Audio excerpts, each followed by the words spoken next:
Magkaiba kayo. Maputi siya, maitim ka. Okay? Matangkad siya, panda ka naman. I mean, bakit mo i-compare yung sarili mo? Be happy of who you are. Amen? Sapagkat masasabi ko sa inyo, the most beautiful person is a person of na kontento sa kanyang sarili. Okay? Yun ang maganda sapagkat nagagandaan siya sa sarili niya.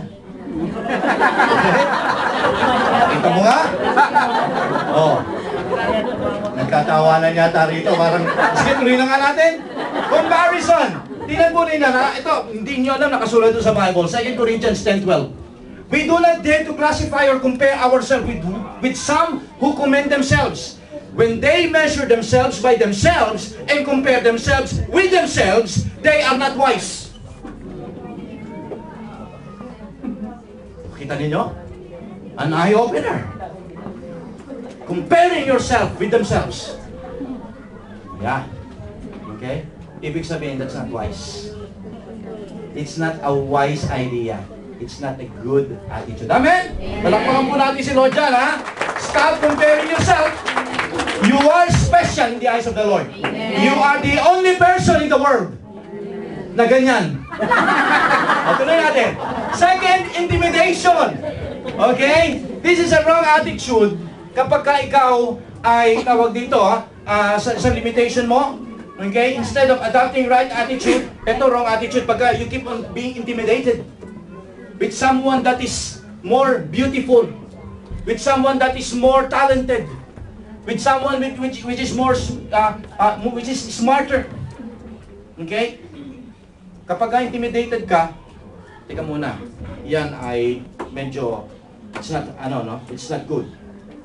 2 Timothy, sabi po rin, as 1 John na lang, 1 John 4:16-18. Hindi ko pa nalagay yung 2 Timothy dito.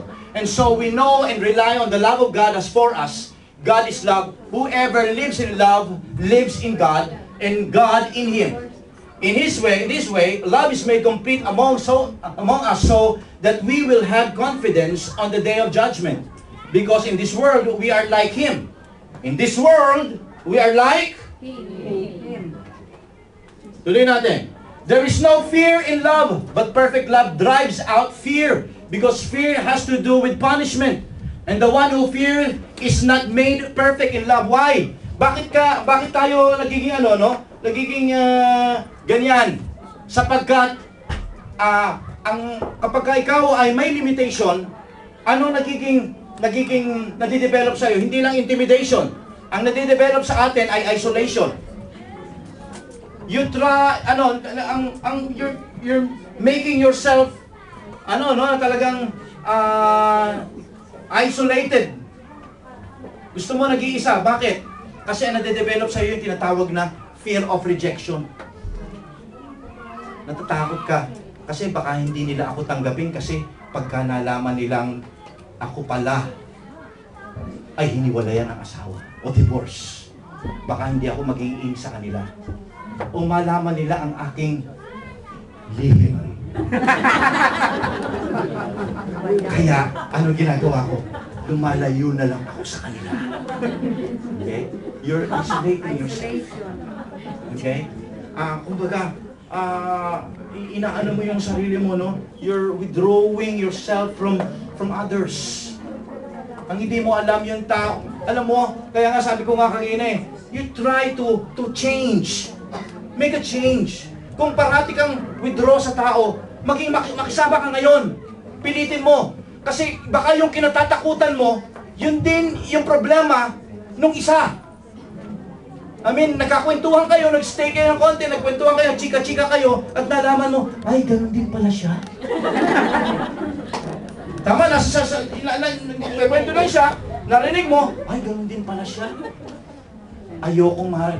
Di ba, minsan, we're isolating ourselves. Why? Sapagkat ayaw nilang marinig mo, o malaman nila, na ikaw pala ay na-rape ng bata ka.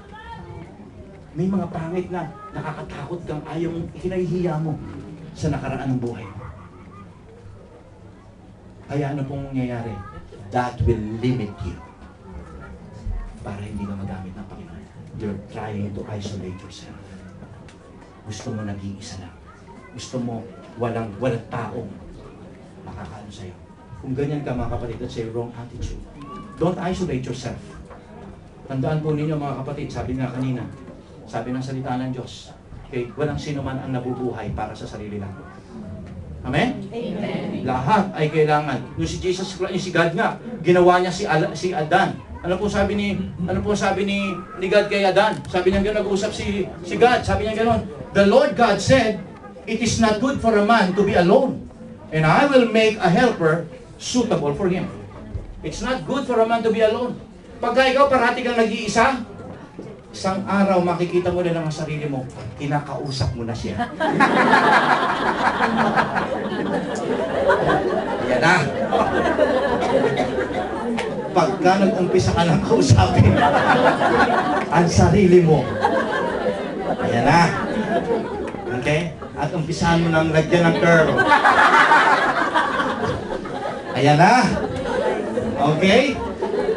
Ayan ang nagagawa ng isolation. Totoo lang. Parati ka nagkukulong. Parati ka nag-iisa.